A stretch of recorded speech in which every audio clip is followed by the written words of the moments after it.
Self-driving taxis, who gets them first? Self-driving taxis have gone from novelty to a real transportation shift.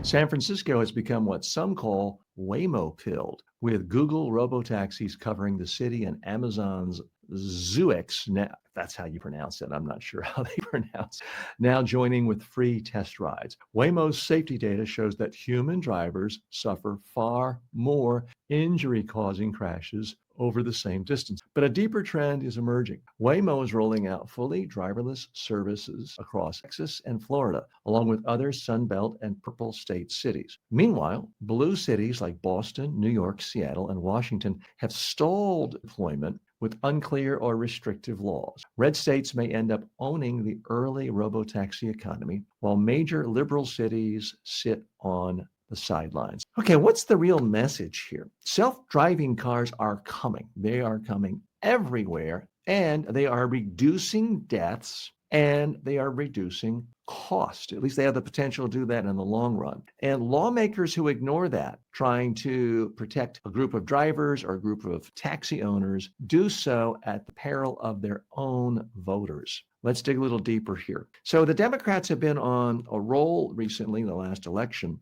talking about affordability, when it would make things more affordable. Great message. It worked well in a lot of campaigns across Virginia, New Jersey, and famously in New York City. The issue, and they pointed out, I think quite rightly, that the Trump tariff tax, and no Democrat, in my view, should ever use the word tariff without saying tariff tax. The tariff tax is getting blamed by economists, but also real people. And they were quite right to point that out. But there is another issue when it comes to affordability, and it quite often deals with how you write the rules for innovation and development, whether it's how many operators you need on a train or a subway. Most places in the world, you have one train operator, conductor, or zero. Places like New York City, there's a rule you have to have two. Well, that makes it twice as expensive. And there are rules and regulations in a lot of the bigger cities, like New York City, that make it very difficult for someone like Waymo or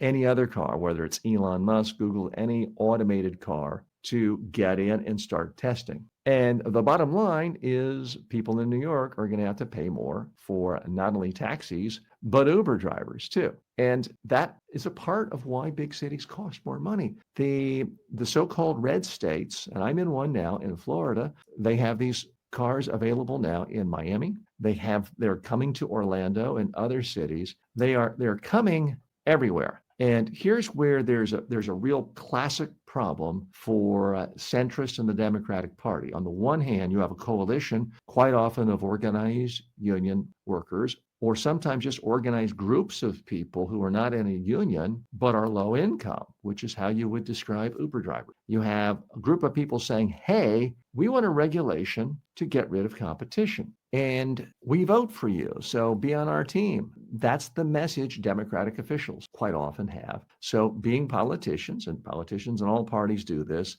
they give in to the request. And those people are very appreciative. They save their job. No one else notices for a while because maybe costs only go up a little bit, or maybe they stay the same, but they go down for everyone else around you. So comparatively, your cost of living is harder. So that's the real dilemma Democratic officials deal with. San Francisco, a little bit different. Yes, a very Democratic town, but a town where big tech has a lot of influence. Let's look at some more of the facts here. Waymo operates about 2,500 autonomous vehicles. It's expanding service from San Francisco to San Jose. It's across Phoenix. I was in one in Phoenix last year, and it was a fantastic experience. And Los Angeles. These are going to be really popular in Los Angeles. Understanding AI, a business journal, reports Waymo is adding driverless services in Dallas, Houston, San Antonio, Miami, and Orlando, with a lot more cities coming. And if you notice a trend there, that's Texas, that's Florida. Those are states run by Republicans, considered Republican red states. Blue cities like Boston, Seattle, New York, and Washington lack clear robotaxi laws, or they are considering outright bans. I think this is very short-sighted. Look, I'm all in favor of not using human beings as guinea pigs and asking companies when they're doing something radical to demonstrate safety. And it is true that some people have already been injured, killed by some autonomous cars. I think just this past week, a cat was killed and people are going hysterical. So it's not 100% safe. But you know what isn't safe? Also, human beings driving cars. In fact, 1.2 million people a year around the world die from automobile crash. So pretty much anything to get an actual human being out of driving a car is going to save lives. So this is where I have a real problem. I'm all in favor of regulation, creating a safety net, creating safety, safe water, safe air. I'm all in favor of government creating public schools, public infrastructure, using tax dollars. I'm not coming to you as some extreme right-wing libertarian ideologue. But I do think it's a huge, huge problem when some new technology comes out that clearly saves lives, which even if these autonomous vehicles don't get any better, and they do get better every day, they're already proven to be much safer than human drivers. If it saves lives and reduces costs for most consumers, I think you have to say yes. You have to pave the way. You have to make it easy. Otherwise, we might as well go back and ban the cotton gin. We might as well go back and say, let's ban automobiles, because that harms the stagecoach industry. What about those poor drivers of stagecoach? What about those poor stable boys who are going to lose their job if we're not using horses everywhere? Again, sounds absurd. You say, well, TJ, that's ridiculous. No one would do that. History may show the cities and states that made it difficult to get driverless cars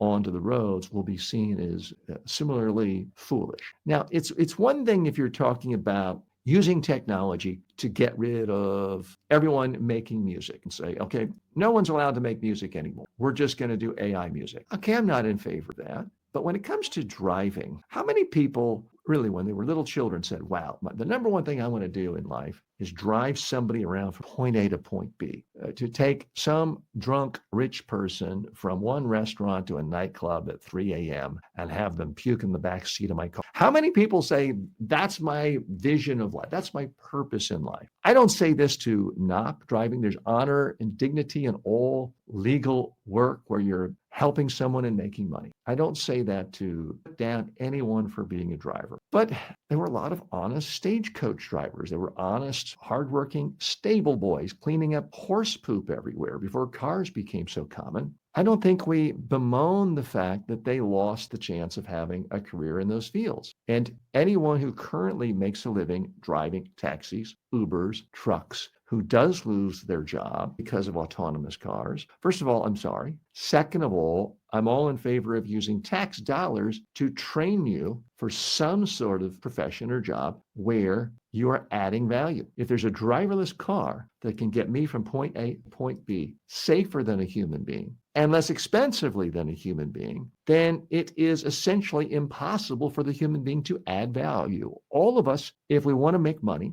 if we want to get a paycheck in some form or another, we have to add value. And periodically, technology changes that. My dad was old enough to remember that they had to have an ice box and you had to get deliveries of ice and you put it in the bottom third of your refrigerator to keep things cool because there were no freezers. There was no way to refrigerate a refrigerator. Maybe they called it something else, cooler. But what do you know? Technology made it easier to do so. And therefore, all the people, and they were mostly men, who lugged around big blocks of ice and brought it into your house, those big pincher things, they lost their job. So there's nothing new about this. What we have to decide as a society is how do we lessen the pain of those who short-term are going to lose? Because if you are a driver, if you're a taxi driver, you've already lost a lot. If you are an Uber driver, which is a significant, it's not a great job, it's not a high-paying job, but a lot of Americans,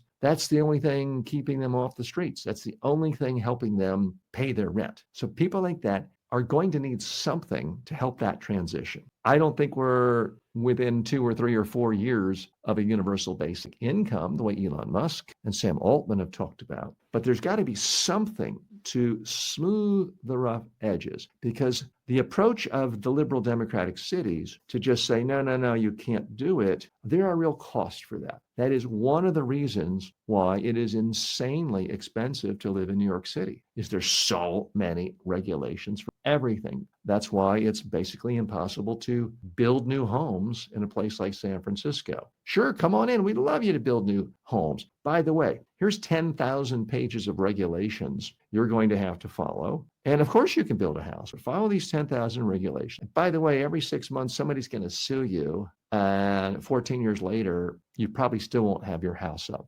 Go ahead. That's not going to work anymore. That is one reason why you see the Democratic Party held in such low esteem by many voters. And it's one reason, I would argue it's the main reason why big cities in America and so-called blue and liberal states are so expensive. It is that mentality of let's help and preserve this one small group at the expense of diffuse cost for everyone else. Their heart's in the right place. We do need to help these people, but it has to be done in a way that isn't as much of what a Luddite would do. And unfortunately, that I do think is a fair characterization of what goes on frequently.